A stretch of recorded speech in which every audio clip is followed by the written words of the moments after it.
Good morning, everybody. My name is Menachem Creditor. It's my honor to serve as scholar in residence for UJ Federation of New York. Every weekday morning, Monday through Friday, 9 o'clock in the morning, we are coming to you live with some love, words of Torah, some music, and each other. It has been an incredible honor to see the kind of resonance that we are gaining in each other's lives. The offline conversations that are happening are really, really inspiring. And so I want to say thank you to everybody who's been tuning in. My apologies for you hearing me twice at the moment. All right, good. That just went mute for me. Adrian, you get 17 rabbi points. Meetings yesterday and meeting again this morning. It's awesome. So to Jeff and Arlene, Ellen, Barry, hi Penny. So glad you're enjoying the book. And Rebecca, Cheryl, Stephen. See, there you go. I needed you. I needed that quote. Anybody's got a good Broadway quote, you got to go toe-to-toe with my friend Steven Singer. He posted, "Love is all you need," and that is so true. So if you can respond to his comment with a really good Broadway quote, the more obscure, the better. You and he might have a back and forth I'll enjoy watching.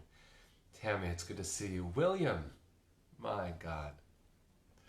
All right, everybody, let's start the day with some Torah. There is no better way to do it, and we've got each other, thank God. Here we go.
Barbara, you're asking the chords. I gave this yesterday, I'll do it again. This is D, G, D, G, D, C, D.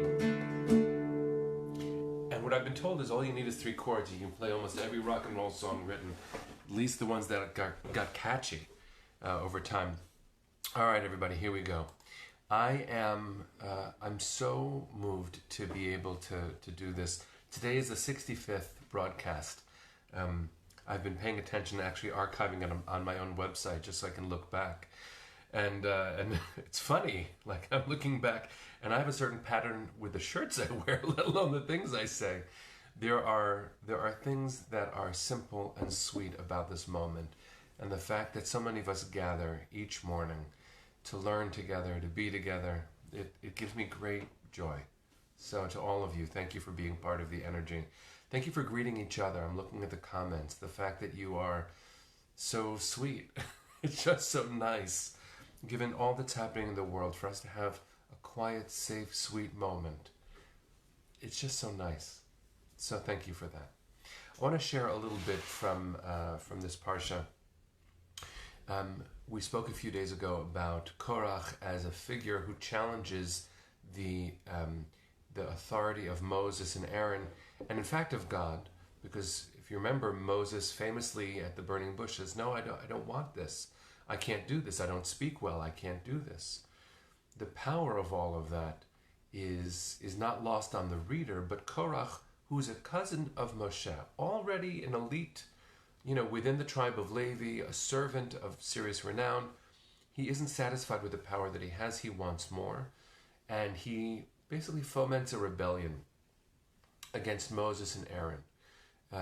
A very popular one. He gets thought leaders. It's an effective campaign. And he uses language of the oppressed to gain support. And Moses doesn't yell at him to stop him. Moses gets really quiet, hoping that without something to push against, Korach will just slow down. It's really something interesting. Quiet leaders. They don't make the headlines as often, but is that really what leadership is about? After the rebellion is put down, there's a really interesting verse, and I'm referring to a wonderful collection of Torah commentaries. If you're looking to really learn and to really sit with a gorgeous 2-book set, my friend Rabbi Shai Held has the best Torah commentary I've ever read. It's called The Heart of Torah, and he has 2 comments on every week's Torah portion. I cannot recommend it highly enough. And Shai is going to be joining us this Friday for our pre-Shabbat celebration, our pre-Shabbat greetings to the community, right here on our Facebook group. So I hope that you'll join us then. So this is one of the things that Shai says, and I hope this is not what he was planning on saying on Friday. Shai, if you're watching, my apologies. I'm sure you'll say it better anyway.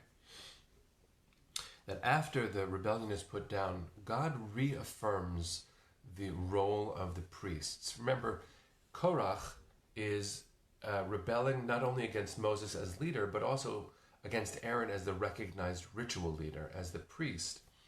And I guess in response to that, God then says, no, the priests are in the center of all of this. So this is the phrase in Vayikra chapter 18, verse 7. The Hebrew is Avodat Matana Eten Et Kehunatchem. And the more popular translation in the Jewish world, the JPS translation says, I will make your priesthood a service of dedication. But it's an imprecise translation, and even the translation there notes that it isn't quite right. The a very popular Christian Bible says, I will give your priesthood as a gift. And Shai then reflects, and now I'll just take it in my own direction, on the question of what makes priesthood a gift. Well, you can look at it any number of ways. One of them is when you're a leader, you might consider yourself a gift. There is something to be said about the ambition and ego any leader needs in order to do their job effectively. That doesn't mean narcissism. It means pride in self. And in fact, if you don't have that sense of self-assuredness, I can't imagine succeeding in the public sphere. It's very hard to be a leader. It's incredibly hard to be a leader when you are doing it from a place of service. And in fact, that might be one of the answers to the question. What is the gift of the priesthood? Well, the priesthood we could translate into our world as whoever stands in the breach, who stands as the model of service, who leads us forward. What's the gift? Well, what a privilege to have purpose. What a privilege. What a privilege to live a purposeful life. A leader who is in service of others, neighbors, community, any sphere. What a gift it is to serve and to make a big difference. It is weighty. It is hard. It isn't always happy. But to be a leader is something that has something deeper than surface happiness. It has a kind of fulfillment. As Abram Joshua Heschel famously said, happiness is the certainty of being necessary. It is possible to go in the wrong direction, right? You read this verse the wrong way, you say, oh, I'm a gift. Oh, I'm a gift. And that's the kind of approach a leader shouldn't have. Yes, pride, but not arrogance. Ultimately, it is also a third dimension of this. And I think this is a big teaching. This is a big thing to think about for our children as they hopefully aspire to leadership based on all the things they've learned from our world. As broken as it is, This is an educational moment that we have to grow through, we have to grow from, and I pray that the sensitivity our children already had and their recognition of the world they've inherited gives them good models of leadership to follow. I think some of that is based on our decisions as adults, how to position them in a world and how to select leaders who represent what we want our children to learn from. It is a double gift, potentially. It is a gift to give. Not only a gift to feel purposeful. I know that I wake up in the morning, 9 o'clock in the morning, we're going to see each other. But it is itself a gift to give. So if there were a blessing for it, it would go something like, thank you, God, for the role of being a giver. If you've read the really famous series by Lois Lowry, The Giver, there's a lot to say about what giving entails. It's not a simple thing to give. It's not a simple thing to give of the self. It's literally a selfless thing to give. And that means if I'm a giver, if I'm a leader who gives, then my soul is bound up in yours. That's how it's supposed to be, isn't it? Lo tov heyot adam levado. It's not good to be alone. And if I am giving, I'm inherently not alone. So I want to ask you this question right now. To whom are you going to give today? Of course, give to yourself. Take care of yourself. Give yourself the space and the air and the light and the joy, the good stimulation, the good friendships, the growth.